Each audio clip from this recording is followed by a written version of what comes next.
और अब हृदय को समझने के लिए और उसे संतुलित रखने के लिए मैं अपने अनुभवों से तुम्हें विभिन्न मार्ग दिखा सकता हूं।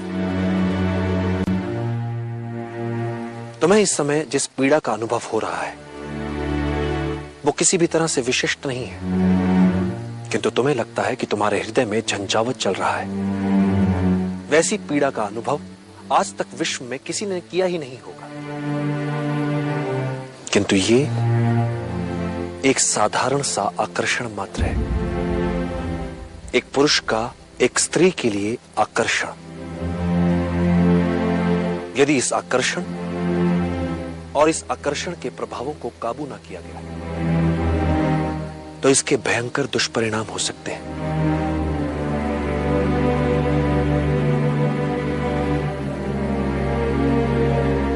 एक बात सदैव याद रखना चंद्रगुप्त, आत्मिक ज्ञान से बड़ा कोई आनंद नहीं, कामुकता से बड़ी कोई व्याधि नहीं,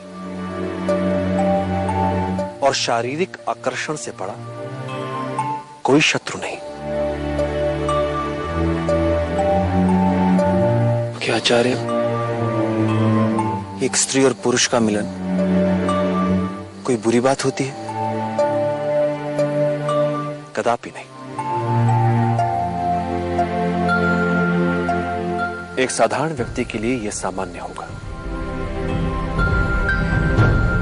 किंतु जिन्हें महान बनना है, जिन्होंने अपने लिए एक महान लक्ष्य निर्धारित किया है, उनके लिए यह घातक होगा, आत्मघाती होगा। जिसके मन पर प्रेम, आसक्ति, आकर्षण ने डेरा जमा रखा हो,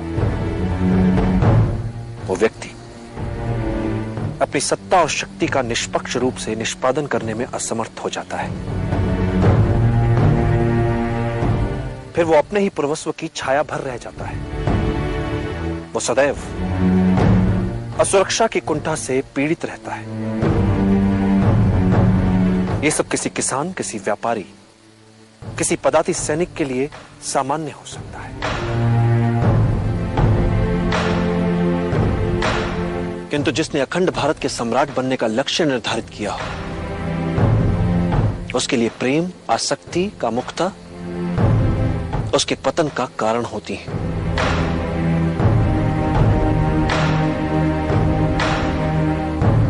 कभी कभी सोचता हूं आचार्य कि यदि इस लक्ष्य को पाने के लिए इतना भारी मूल्य ना चुकाना पड़ता तो? साधारण मूल्य चुकाकर यदि इतना बड़ा लक्ष्य मिल पाता तो कोई भी अखंड भारत का निर्माण कर लेता। फिर ना तो किसी चाणक्य की आवश्यकता होती और ना ही किसी चंद्रगुप्त की।